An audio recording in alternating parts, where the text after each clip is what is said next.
Hi viewers, welcome to Chennai RRs kitchen. நான் இன்றைக்கி சூப்பரான நார்த்தங்காய் ஊறுகாய் தான் பண்ணியிருக்கேன். பாருங்கள், நார்த்தங்காய் ஊறுகாய் எவ்வளோ டேஸ்ட்டாக எவ்வளோ சூப்பராக இருக்குது. இது இந்த நார்த்தங்காய் ஊறுகாய் வத்தலில் தான் நான் செஞ்சது. இந்த வத்தல் நான் செஞ்சது கிடையாது. நான் பல்லாவரம் சந்தையில் தான் வாங்கினேன். பல்லாவரம் சந்தை எதுக்கு போனோன்னு சொன்னால், எங்களோட மினி கார்டன் இருக்குது, அதுக்கு கொஞ்சம் பிளான்ட்ஸ் வாங்கணும்னு சொல்லிட்டு நான் போனோம். அப்போ எங்கள் தங்கச்சிக்கு இந்த நார்த்தங்காய் ஊறுகாய் பிடிக்கும்னு சொல்லிவிட்டு அங்கேருந்து நான் வாங்கிட்டு வந்தேன்.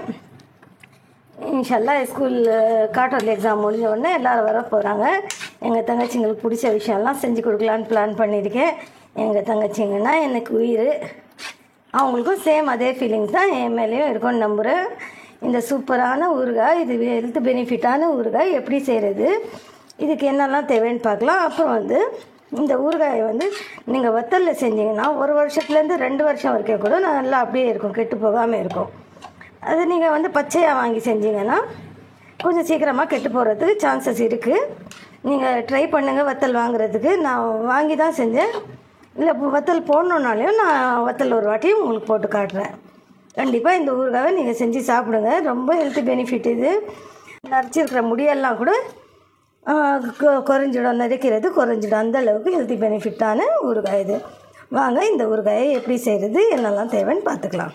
பாருங்க ஃப்ரெண்ட்ஸ், இப்போ சூப்பரான நார்த்தங்காய் ஊறுகாய் செய்கிறதுக்கு என்னென்ன தேவைன்னு பார்த்துக்கலாம். நான் கடையில் வாங்கினது தான் இந்த நார்த்தங்காய். காஞ்ச நார்த்தங்காய் கடையில் விற்பாங்க, 1/4 கிலோ 60 ரூபான்னு சொல்லிட்டு வாங்கினேன். அந்த நார்த்தங்காய் தான் ஒரு 1 ஹவர் நான் பச்சை தண்ணியில் ஊற வச்சேன். நல்லா வாஷ் பண்ணிவிட்டு 1 ஹவர் ஊற வச்சேன். பாருங்கள் எவ்வளோ சாஃப்டாக இருக்குது. நம்ம இப்படி கிள்ளி பார்த்தாலும் கிள்ளுற மாதிரி இருக்குது. அதனால தான் 2 பீஸ் மட்டும் நான் வச்சேன் உங்களுக்கு காட்டுறதுக்காக. இந்த மாதிரி சின்ன சின்ன பீஸாகவே போட்டுக்கோங்க. பாருங்கள், இந்த மாதிரி பீஸ் சின்ன சின்னதாக போட்டிருக்கேன். 1 ஹவர் ஊற வச்சுட்டு இந்த மாதிரி பீஸ் போட்டு அதே தண்ணியில் எடுத்து ஒரு லெமன் சைஸ் புளி நான் கரைச்சி எடுத்து வச்சுருக்கேன். அப்புறமா 1 ஸ்பூன் சீரகம், 1 ஸ்பூன் கடுகு. இதுக்கு வெந்தயம் சேர்க்க மாட்டோம். இந்த நார்த்தங்காய் ஊறுகாய்க்கு வெந்தயம் சேர்க்க மாட்டோம். இது ஏன்னா இதுலேயே திகட்டு தன்மை கொஞ்சம் இருக்கும், அதனால். அப்புறமா ஒரே 1 ஸ்பூன் மிளகாய்த்தூள், 1/2 ஸ்பூன் மஞ்சள் தூள், தேவையான அளவு உப்பு, 1/2 ஸ்பூன் பெருங்காயத்தூள், ஒரு 5 இனுக்கு இருக்கும் கருவேப்பிலை இருக்குது. அதுக்கப்புறம் காஞ்ச மிளகாய் முழுசாகவே நான் சேர்க்குறேன். அது நான் காஞ்ச மிளகாய் எடுத்து வைக்கல.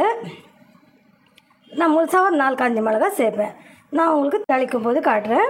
அப்புறமா ஒரு 100 ml எண்ணெயிலேருந்து 150 வரைக்கும் போடலாம். 150 எண்ணெய் போட்டால் கொஞ்சம் எண்ணெய்வாக சூப்பராக இருக்கும். இது குறைஞ்சது 1 வருஷத்துலேருந்து 2 வருஷம் வரைக்கும் கெட்டு போகாது. ஆனால் அவ்வளோ நாள் வராது இந்த ஊறுகாய். நீங்கள் நிறைய போட்டிங்கன்னா பயப்பட தேவையில்லை. 1 வருஷத்துலேருந்து 2 வருஷம் வரைக்குமே கெட்டு போகாது. நிறைய இதில் டைஜஷன் சக்தி இருக்குது, நிறைய பெனிஃபிட்ஸ் இருக்குது. அந்த பெனிஃபிட்ஸ் எல்லாம் நீங்கள் யூடியூப்பில் ஒரு வாட்டி செக் பண்ணுங்கள். ஊறுகாய் போடுறதுக்கு முன்னாடி செக் பண்ணுங்கள். செக் பண்ணிங்கன்னா உங்களுக்கே ஆஹா நம்மளும் இந்த ஊறுகாய் போடலாம் அப்படின்னு தோணும். வாங்க எப்படி செய்கிறதுன்னு பார்க்கலாம். பாருங்கள் ஃப்ரெண்ட்ஸ், இப்போ 150 ml அளவுக்கு நான் ஆயில் சேர்த்துருக்கேன். ஆயில் எப்போவுமே ஊறுகாயில் அதிகமாக இருந்தால் தான் நல்லாயிருக்கும். இப்போ இந்த ஆயில் கொஞ்சமாக காயட்டும். நம்ம பெருங்காயம் ஃபஸ்ட்டு நம்ம கடுகும் சீரகமும் சேர்த்துக்கலாம். பாருங்கள், இந்த கடுகும் சீரகமும் கொஞ்சம் பொரிஞ்சு வரட்டும். கடுகு சீரகமும் பொரிஞ்சு வருது, ஆனால் வடிக்கலைன்னா வடித்து வரணும். சீரகம் வடித்து வரணும். அப்போ தான் நம்ம பெருங்காயம் சேர்க்கணும். வடிக்கிறது தெரியுது பாருங்கள் வெடிச்சு மேலே தெரிக்கிறது தெரியுது. இப்போ இப்போ சிம்மில் வச்சுட்டு நம்ம பெருங்காயத்தூள் சேர்த்துக்கலாம். பெருங்காயம், கருவேப்பிலை. இப்போ கொஞ்சமாக வதங்கட்டும். அப்புறமா இந்த மிளகாய்த்தூள், உப்பு, மஞ்சள் எல்லாமே 3மே சேர்த்துடலாம். இப்போ மிளகாய்த்தூள் சேர்த்த உடனே நம்ம புளி தண்ணிக்கு கரைசலில் நம்ம சேர்த்துடணும். ஏன்னா மிளகாய்த்தூள் சீக்கிரமாக தீஞ்சி போகிற தன்மை கொண்டது. அதனால் மிளகாய்த்தூள் சேர்த்த உடனே புளி கரைசலை சேர்த்துடணும். இப்போ அப்படியே கொஞ்சம் நேரம் நல்லா கொதிக்க விட்டுடலாம். நல்லா கொதித்து கொஞ்சம் திக்காகட்டும் இந்த தண்ணி. இந்த தண்ணி திக்காகிறதுக்குள்ளே கொஞ்சமாக நான் வெல்லம் கொஞ்சம் பொடி பண்ணி சேர்க்க போகிறேன். இப்போ நல்லா கொதிச்சுட்டு இருக்குது. இந்த ஸ்டைலில் 2 காஞ்ச மிளகாவை 3 துண்டாக கட் பண்ணி சேர்க்குறேன். இது தாளிக்கும் போது போட்டோம்னா நம்மளுக்கு கருக்கிடும். இந்த மாதிரி கொதிக்கும் போது தான் போடணும். இது ஒரு செம்மையாக இதோட டேஸ்ட்டே தனியாக இருக்கும்.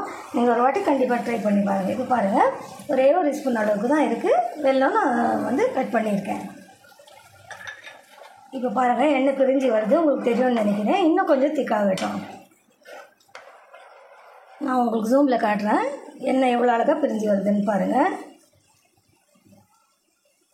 இன்னும் கொஞ்சம் திக்கானதுக்கப்புறம் நான் ஊறுகாய் போட்டுட்டு காட்டுறேன் உங்களுக்கு. முன்னாடியெல்லாம் வந்து காஞ்சி மிளகாய் கருவேப்பிலெல்லாம் தாளிப்புள்ள சேர்ப்பாங்க. இப்போல்லாம் தாளிப்புள்ள சேர்க்குறது இல்லை. ஏன்னா தாளிப்புள்ள சேர்த்தா வந்து கருகி போயிடுது, தீஞ்சு போயிடுது, அதை நம்ம தூக்கி போட்டுடுறோம். இப்போ இந்த மாதிரி சேர்த்தோன்னா அது நல்லா வெந்துட்டு நம்மளுக்கு அது இருக்கிற இடமே தெரியாமல் நம்மளுக்கு இது ஃபுட்டு கூடவே நம்மளுக்கு வந்துடுது. அது ஒரு பெனிஃபிட். நம்மளுக்கு கறி லீவ்ஸில் வந்து நிறைய பெனிஃபிட்ஸ் இருக்குது. இப்படி சேர்க்கும்போது அது நம்மளுக்கு கண்ணுக்கே தெரியாமல் மறைஞ்சி இருக்கும், நம்ம எடுத்து சாப்பிடணும். தாளிப்பு சேர்த்தா வந்து அது மரப்பாக இருக்கும், பார்த்த உடனே கண்ணுக்கு தெரிஞ்சிடும், அதை நம்ம தூக்கி போட்டுருவோம். இந்த மாதிரி சேர்த்திங்கன்னா சூப்பராக இருக்கும். பாருங்கள், நான் ஸ்டவ் ஃபாஸ்ட்டில் தான் வச்சுருந்தேன். புளி கரைச்சல் தண்ணியாக தான் போட்டோம். பாருங்கள், இப்போ பாருங்கள் நல்லா திக்காகிடுச்சு. இப்போ ஸ்டவ் சிம்மில் வச்சுட்டு நம்ம எடுத்து வச்சுருக்கிற, நம்ம ஆல்ரெடி கட் பண்ணி வச்சுருக்கிற இந்த ஊறுகாயை சேர்த்துக்கலாம். இந்த ஊறுகாய் வந்து எல்லோவாக இருக்கக்கூடாது, பிளாக்காக இருந்தால் தான் சூப்பராக இருக்கும். என்னோடய மிளகாய்த்தூள் வந்து நல்ல காரமான மிளகாய்த்தூள், அதனால நான் 1 ஸ்பூன் ஃபுல்லாக போட்டிருக்கேன்.